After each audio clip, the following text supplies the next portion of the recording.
Sveiki, mėlyjeji. Pašnekėkime apie tai, apie ką metai sau yra ir apie ką tai visapusiškai nėra.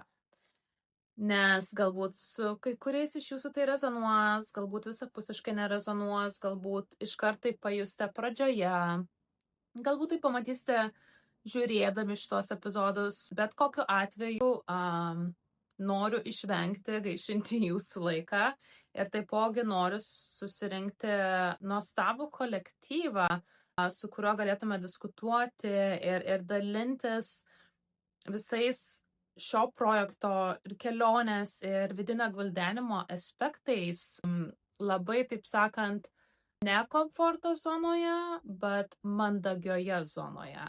Nes noriu pasakyti, kad vienas dalykas, kurio tikrai negerbsiu šiame tinklaraštyje, yra nepagarba, manierų neturėjimas ir nemokėjimas tiesiog padoriai žmogiškai šnekėti.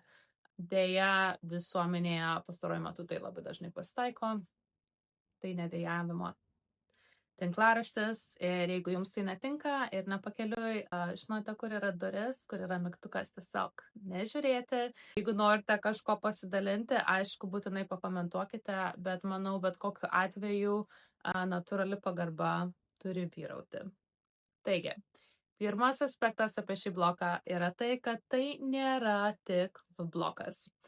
Tai nebus blokas, kuriame diskutuosime top 10 mėgstamiausių vietelių. Jeigu jūs to ieškote, visame tame yra viskas gerai.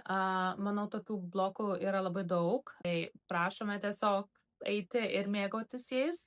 Bet čia pagrindinis dalykas viso šito bloko bus vidinių pokyčių, klaidų, saviugdos gvildenimas ir įėjimas į gilumą ir galbūt net kartais tas tabų temas, apie kurias bijome diskutuoti arba dažnai nešnekame. Kadangi aš pati esu skorpionė, tai man šnekėjimas apie nepatogias temas yra labai įdomus netgi. Žinau, kad tai nėra visiems žmonėms. Bet pradėkime nuo to, kad tikrai tai nebus labai toks kelioninis, ką pamatysite blokas, tai bus labiau įėjimas į ką darome ir žiūrėjimas ne tik į kelią, bet ir į rezultatus, ar ne? Ir tai, žinoma, priveda prie antrojo, apie kurį jau vos nepradėjau šnekėti dalyko, kas yra giluma. Šiame bloke tikrai bus labai daug gilumos, labai ir vėl nepatogių temų. Ir jeigu jūs to neieškote, jeigu norite kažko labiau, taip sakant, net ne tik paviršutiniško, bet lengvesnio pobūdžio, siūlyčiau tiesiog apeiti, nes taip, turėsime ir mes malonių diskusijų, kurios galbūt irgi atrodys šiek tiek paviršutiniškos, bet labai dažnai paliesiu temas apie ne tik saviugdą, bet kartais netgi dvasingumą. Ir žinau, kad tai ne itin gali patikti visiems žmonėms, bet aš noriu taipogi išlikti savimi ir nebijoti diskutuoti nei baimių, nei gilesnių temų, nei tabų. Kaip moteris apdiskutuosiu tikrai labai daug nemalonių, netgi galbūt moteriškų temų, apie kurias, manau, tikrai pravartu išgirsti ne tik moteriams, bet ir vyrams, pamatant tai ir mokinantis vienas iš kito, ar ne? Ir aš kaip moteris galiu diskutuoti tas temas kaip moteris, nes aš per tai pereinu. Tad tai nėra kažkoks diskriminacinis dalykas, kad norėsiu galbūt labiau fokusuotis į tai momentais.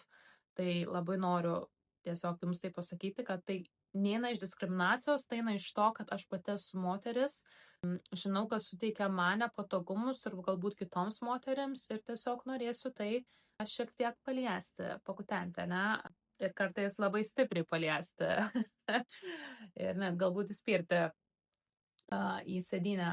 Ir vėl, nepatogumai ar ne, tad jeigu jūs ieškote patogumų, manau, šis blokas nebus skirtas jums. Trečias dalykas - natūralumas. Eisim labai į natūrą, momentais darysiu netgi įrašus visapusiškai be makiažo, čilinant, gulint, žinoma, nevaikščiosiu plika video, čia tik jeigu kažkam neaišku, bet noriu tiesiog būti savimi visų pirma, noriu atvirauti, tad noriu būti patogioje vietoje, pozicijoje su jumis šnekant ir nesistengti nei kažko primesti, nei ką. Žinoma, kartais reikės nusistatyti ir vietą, ir filmavimo pobūdį, nes tai tiesiog yra struktūra, pagal judėjimą, pagal tai, kur būsiu, kas kaip. Bet kiek galima norėsiu su jumis pasidalinti ir rytais, ir vakarais, kai norėsis. Kartais turbūt norėsis visiškai vienai pabūti ir net nefilmuoti. Bet tą natūrą tikrai jums pažadu.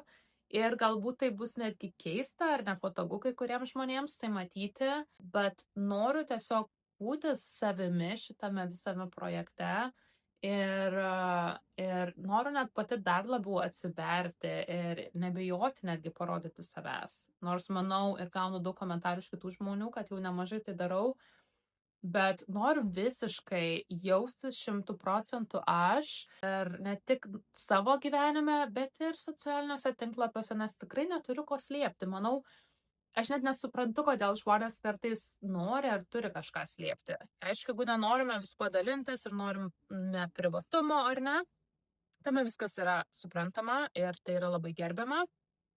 Bet tuo pačiu aš bent jau pati esu atvira knyga, neturiu ką slėpti, tad noriu ir jums parodyti tą keistą save.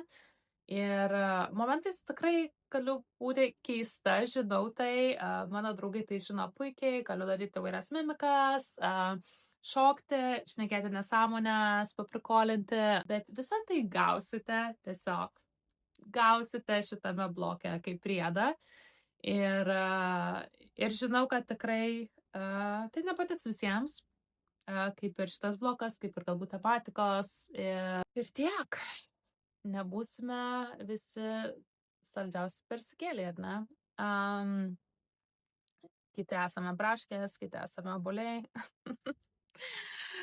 Ir jaučiu, kad jau esu šalpus ir turbūt reiktų eiti pavalgyti. Bet visą tai jums pažadu dėti šitą bloką, jūs patys sprendžiate, ar tai jums tinka ar ne. Negaliu sakyti, kodėl turėtumėte žiūrėti būtent šitą, ne kitus blokus ir panašiai, nes manau surasite tai, kas jums labiausiai tinka.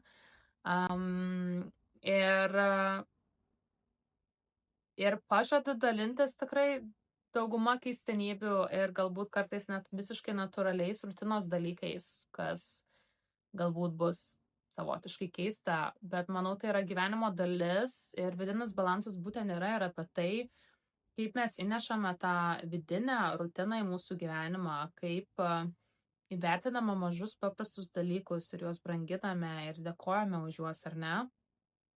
Ir vėlgi, kaip dirbant galime ir pailsėti, ir surasti pertraukas, ir apdiskutuoti keistas temas, ir vėl grįžti prie normalios komunikacijos, ar ne? Noriu visą jums tai parodyti, noriu visų to pasidalinti ir laukiu nesulaukiu iš tikrųjų ir su jumis susipažinti ir išgirsti jūsų istorijas. Taigi kitame epizode diskutuosiu šiek tiek labiau apie save, savo istoriją, labiau akcentuodama, kodėl pasirinkau būtent šitą projektą ir šitą kelionę. Tai ta istorija labiau susijusi, žinoma, su šituo bloku, bet truputį irgi pašieninsiu, taip sakant, trupinėlių apie save ir manau geriau tada ir jūs mane pažinsite ir pamatysite, ar tai rezonuoja ar ne, ir vėlgi, nes tai yra, tai bus visapusiška kelionė ir man, ir galbūt ir jums, ir man automatiškai tai yra jau dabar, net yra didelis dėkingumas, vien galvojant, kad jūs klausote šitos žinutės, jūs atiduodat savo laiką, kas yra brangiausias resursas, ir kai kurie iš jūsų galbūt bus tam visame kelyje visus metus, galbūt tik mėnesį, galbūt savaitę, galbūt tik kelis epizodus, bet man tai yra brangu ir aš esu labai iš tai dėkinga. Bet laukiu nesulaukiu su jumis dalintis viskuo, tiesiog viskuo ir juoktis ir verkti turbūt, nes to tikrai bus. Ir vėlgi, ar ne, išeinam iš komforto. Ir pamatyti su jumis irgi nuostabias vietas, ar ne, ir dalis to, bet pagrindinė dalis tiesiog būti. Ir manau labai dažnai tai pamirštame, ar ne, tiesiog būti, nedaryti, bet tiesiog būti. Ir tai nėra tingumas, tai yra buvimas su savimi, su aplinka, buvimas čia ir dabar. Ir tai vienas brangiausias dalykas pasaulyje. Ačiū, kad esate ir iki pasimatymo kitame epizode. Tikiuosi jūs pamatyti.